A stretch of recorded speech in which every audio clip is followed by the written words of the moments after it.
Ready start.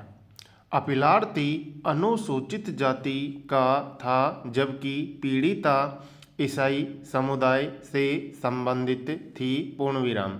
दोनों एक ही गांव के निवासी थे। पूर्णविराम।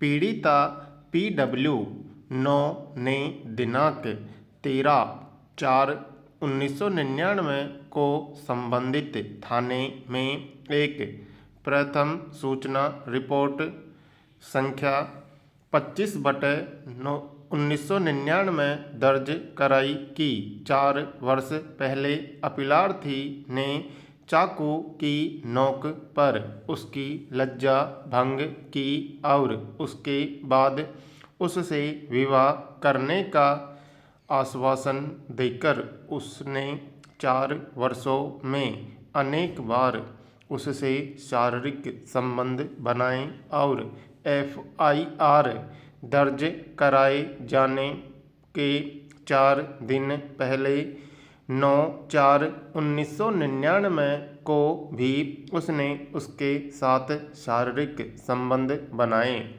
किंतु अब उसने उसके साथ विवाह करने से इनकार कर दिया है और 20/4/1999 को वह एक दूसरी लड़की के साथ विवाह करने जा रहा था। पूर्णविराम।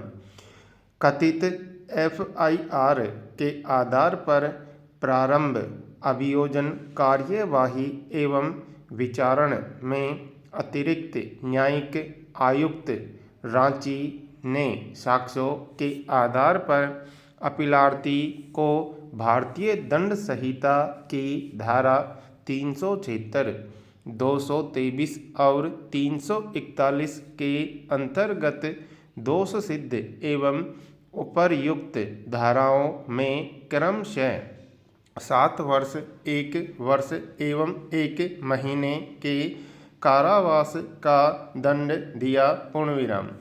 विचारण न्यायालय ने अभिनिश्चित किया कि अभियोक्त्री उस समय 14 वर्ष की थी जब अपीलार्थी ने चाकू की नोक पर उसके साथ बलात्कार किया और उसने उसके साथ विवाह करने के वचन का अनुपालन नहीं किया।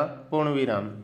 उच्च न्यायालय ने जब अपीलार्थी का अपील निरस्त किया तब अपना मंतव्य दिया कि अपीलार्थी द्वारा अभियोक्त्री को लिखा गया पत्र, उनके साथ साथ खींचे गए फोटोग्राफ्स और दंड प्रक्रिया संहिता की धारा 313 के अंतर्गत दर्ज अपीलार्थी के बयान उसके दोष सिद्धि को कायम रखने के लिए पर्याप्त हैं। पूर्णविराम।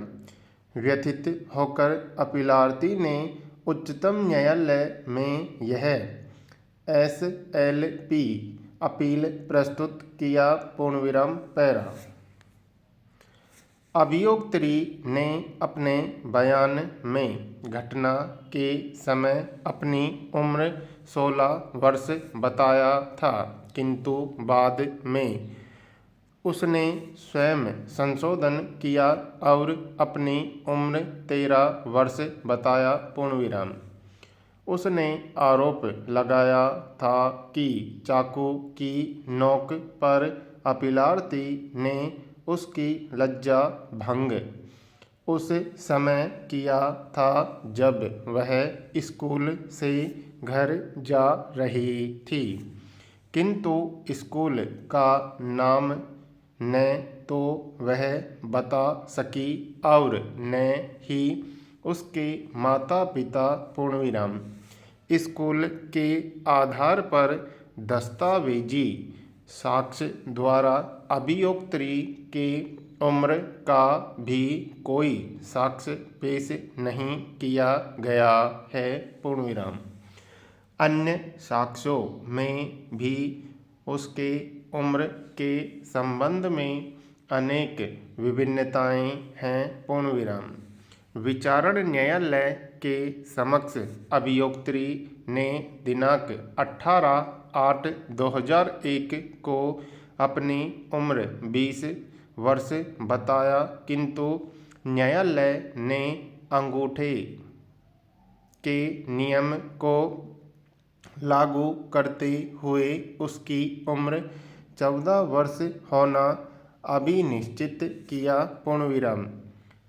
किसी सक्रिय साक्ष्य के अभाव में घटना के समय अभियोक्त्री की उम्र 18 वर्ष से अधिक होने से इनकार नहीं किया जा सकता है। पूर्ण विराम। इसलिए संदेह का लाभ अभियुक्त को दिया जाना चाहिए। पूर्ण विराम। पैरा। इस मामले में अपीलार्थी एवं अभियोक्त्री एक ही गांव बासजादी के निवासी हैं। पूर्ण विराम। अभिलेखीय साक्ष्यों से स्पष्ट है कि वे दोनों एक दूसरे से प्रेम करते थे और उनके बीच वर्षों से शारीरिक संबंध भी चल रहे थे। पूर्ण विराम। इतना ही नहीं, स्वयं अभियोक्त्री अपीलार्थी के घर गई थी और कुछ दिनों तक उसके साथ रही थी। पूर्ण विराम। 4 वर्षों के विलंब से अपीलार्थी के विरुद्ध प्रथम सूचना रिपोर्ट उस समय के 1 सप्ताह पूर्व दर्ज कराया जाना जब अपीलार्थी एक अन्य लड़की के साथ विवाह करने जा रहा है। अभियोक्त्री के द्वारा लगाए गए आरोपों पर संदेह प्रकट करता है। पूर्ण विराम। पूरा मामला तब और संदेहपूर्ण हो जाता है जब अभियोक्त्री प्रति परीक्षा में यह बयान देती है कि दिनांक 9/4/2020 को कोई घटना नहीं घटी थी। पूर्ण विराम। अभियोक्त्री के माता पिता दोनों के बीच संबंधों एवं पूरे घटना से अवगत थे, फिर भी कोई स्पष्टीकरण नहीं है कि क्यों उन्होंने तत्काल प्रथम घटना की सूचना पुलिस को नहीं दी। पूर्ण विराम। दूसरी तरफ अभियोक्त्री के पिता ने यह बयान दिया कि अपीलार्थी अभियोक्त्री से मंदिर में विवाह करना चाहता था, जबकि वे चाहते थे कि विवाह चर्च में हो। पूर्ण विराम।